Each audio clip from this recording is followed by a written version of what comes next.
Good morning, good afternoon, or good evening. Whatever time you're watching this, welcome and greetings. This topic I really care about because when I was in college, I loved public speaking. That class I excelled in, and I also just truly enjoyed it. So here are my 10 ways on how you can become a great public speaker. My first tip, of course, you've probably heard it before, it is practice. You really got to make sure you get this point down. You also should get dressed with the outfit that you're going to wear while giving the presentation because you want to see how comfortable you can move, you want to see what movements are restricting, and you also just want to get in that mindset. Super duper important.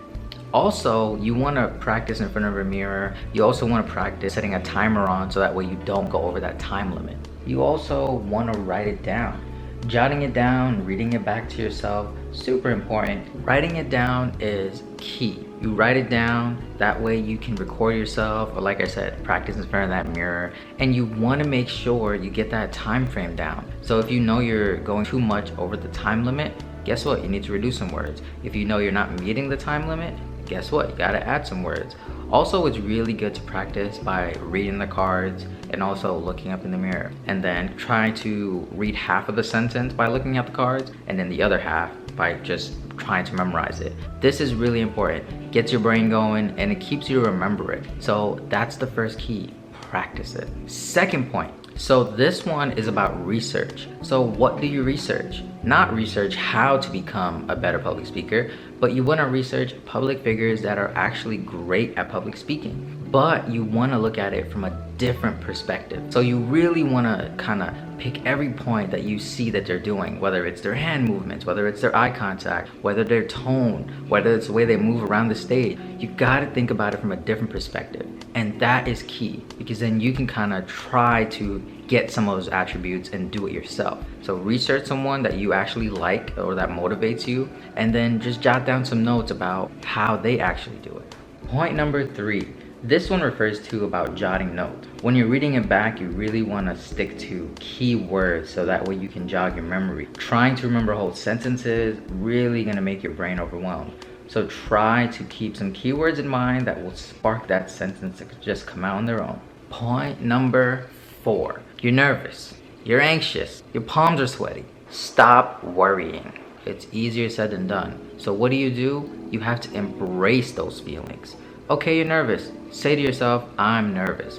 But don't say to yourself the negative feelings that are typically associated with being nervous. Don't say, I'm not gonna do well. Don't say, I'm going to stumble. Don't say, I'm going to forget and blank out. Because guess what? Those feelings will go in your brain and that's going to happen. What you want to do, get those feelings, embrace it. Okay, I'm nervous. Okay, my palms are sweaty. That's fine. You will get over it. It's anticipation. It's adrenaline. That rush is coming. And then guess what? You get past it as soon as you start because this comes from the practice point. Once you practice more, those feelings that you get like jitters or you get nervous, they're going to gradually go away over time. It's not going to necessarily go away 100% because you're still a person and you're still gonna feel how you feel. But now you're not gonna think about it in a negative way. Point number 5, have others watch you and also you watch you.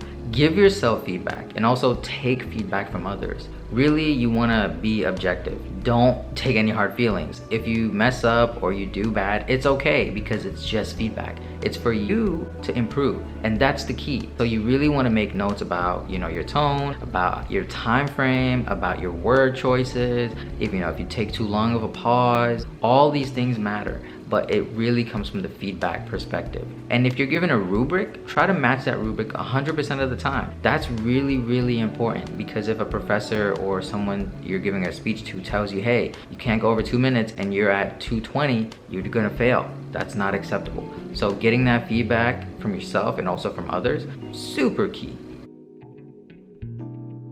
Point number 6, eye contact. You do not want to stare at just one person in the room. A good tip about this, about how you can avoid that, is looking at people's heads, the top of their heads, instead of trying to make eye contact with every single person. They're not gonna know actually if you're looking at their head, their nose, their mouth, whatever. They're just gonna see that your eyes are glaring at every single person. And you also don't want to get fixated on one person, because that can also be distracting if something happens and you're not noticing it. So you really want to go around the room and get that eye contact. Also, don't forget, the eye contact is not about just you connecting with people, but it's also about gauging the room. So if you see that you're losing your audience, you gotta shake things up. Point number 7. So here is, oh man, this one is my favorite. It is about pacing yourself. You probably heard this in another video I did. Really important point. Pacing yourself is the key to that time limit, is the key to success, really. Because if you're pacing yourself, you're at a good rhythm going, and you know your stuff, you're gonna be fine. Also with pacing is you control the room. So if you're pacing yourself too fast, it's on you. If you're going too slow, it's on you. That's why it's important for the beginning part, where you practice so many times that you just understand it. You understand it so well.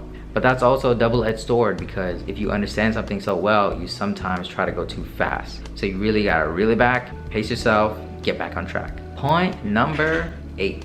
So here, very simple point. When you're writing down, it's easy to write down big words or grandiose sayings. Guess what? If you can't say it, or if it's hard to say, don't do it. Keep it simple. Of course, take a risk here and there, but don't try to make every single thing the biggest word possible. If it's hard to say, don't force it. Don't say it. You'll get better over time, where you can incorporate different words and different sayings. But if you're just starting out, try to keep it as smooth and simple as possible. Yeah, you want to avoid those words. Now the question is, how do I avoid those words? You have to catch yourself and watch yourself. Be mindful, be alert, be on high alert. Every time you're going to say it or you're thinking about saying it, stop, just pause, don't do it. But you always have to be on guard. You can't just do it once and then say, okay, yeah, I got it, I did it, and then you're just like, all the time. You gotta be careful. You gotta watch it every single time. And it's okay to pause, because like I said, when in the practice mode, you can pause unlimited amount of time. In actual public speaking environment, if you pause, it's actually not that weird unless it's an obscene long pause. So most of the times, pause yourself to catch yourself and get back on that track. So when you catch yourself saying that stop yourself real quick and then move on to the next word. Point number 10. This one is about, very simple, leave room for error. About 10 to 15 to 20, however many seconds you want to leave room for, because you never know that time actually is really fast when you're giving a speech or a presentation. It goes really quickly. So you want to always leave about 15 to 30 seconds of leeway time for long pauses, or if you really got to catch yourself. You never know what can happen. So you always want to leave that time. Overall, you got to do it. You got to do it, get feedback, and then do it better. That's really it. Public speaking is not hard. You have to really shift the mindset from being nervous to I'm gonna fail, because if you're practicing and you're actually putting effort into doing well, you're gonna do well. Now, I'm not saying these tips are gonna make you amazing the first time around. Maybe, maybe not, but it's okay to fail. Also remember that. And you always gotta get back on it. Don't say, okay, I didn't do well, I'm gonna not do it ever again. Continue it. That's the way you improve in life. You guys can do it. Get out there, go give that great speech.